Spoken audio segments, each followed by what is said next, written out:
Halo Sobat Lifestyle One, saya Dr. Dewi Widyastuti, spesialis penyakit dalam, akan membahas tentang gagal ginjal.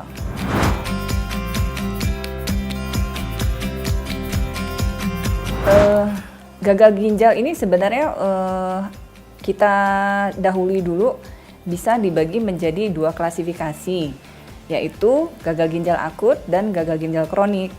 Kalau untuk yang akut, kita membedakannya dengan kronik, biasanya kita harus mengetahui dulu yang pertama adalah onset.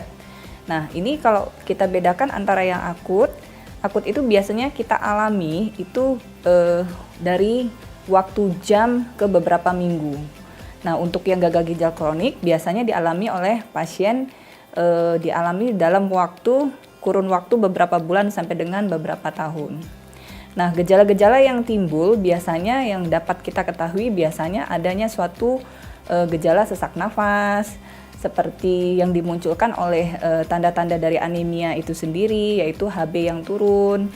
Kemudian adanya penurunan kesadaran ya akibat dari encephalopati dari uremikum, yaitu penumpukan sisa-sisa sampah metabolisme di ginjal.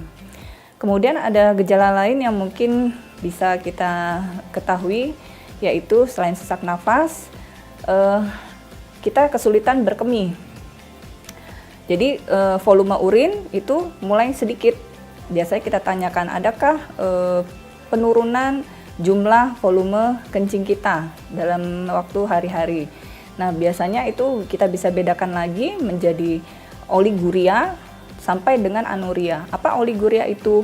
Yaitu penurunan volume kencing kita sampai dengan kurang dari 400 cc dalam satu hari, sampai dengan anuria. Kejadian anuria ini adalah tidak keluar kencing sama sekali dalam satu hari.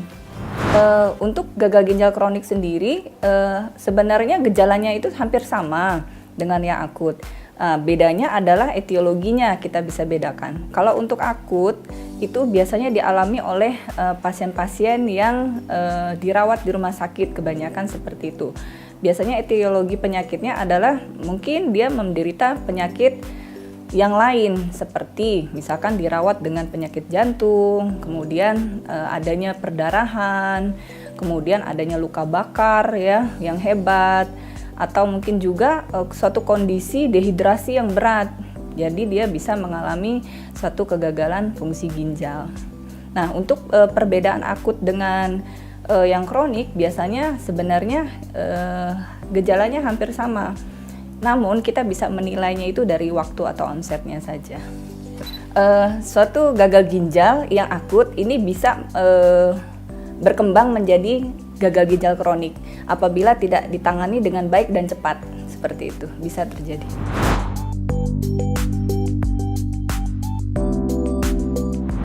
Penyebab gagal ginjal sendiri bisa kita bedakan juga sebenarnya dari beberapa klasifikasi ya.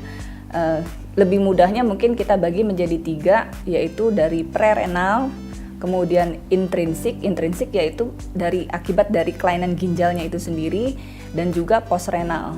Prerenal ini biasanya contohnya penyebabnya adalah volume depresi, seperti adanya mual muntah karena diare yang hebat, dehidrasi yang berat, kemudian adanya suatu perdarahan yang hebat ya. Kemudian untuk yang intrinsik sendiri biasanya kelainan dari ginjalnya itu sendiri. Contohnya apa? Adanya suatu kelainan infeksi di ginjal seperti glomerulonefritis ya, atau penyakit yang lainnya.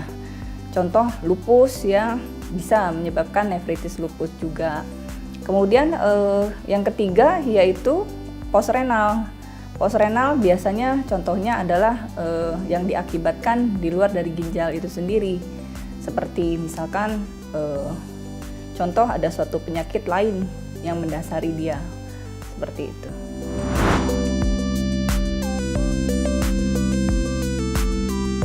Cara mengatasi gagal ginjal apabila sudah terjadi biasanya mulai dari nutrisi ya. Kita intake makanan akan dibatasi dalam hal segi cukup protein, cukup garam, dan cukup kalium. Kemudian yang kedua, untuk mengatasinya biasanya bertahap. Ada juga kalau tergantung penyebabnya. Jika dehidrasi, maka yang harus kita atasi adalah dehidrasinya. Atau dia disebabkan oleh suatu penyakit yang lain. Underlying disease-nya apa, kausanya apa, penyebabnya apa, maka kita harus mengobati penyebabnya itu sendiri dulu. Dan berikutnya, contohnya perdarahan ya, perdarahannya harus kita atasi. Menjaga tekanan darah tetap stabil, hemodinamik ya, itu juga penting. Kemudian yang terakhir adalah replacement terapi, yaitu cuci darah. Itu biasanya yang terakhir, jalan terakhir. Oke, sekian penjelasan saya tentang penyakit gagal ginjal. Saya Dr. Dewi Diastuti, spesialis penyakit dalam. Sampai jumpa.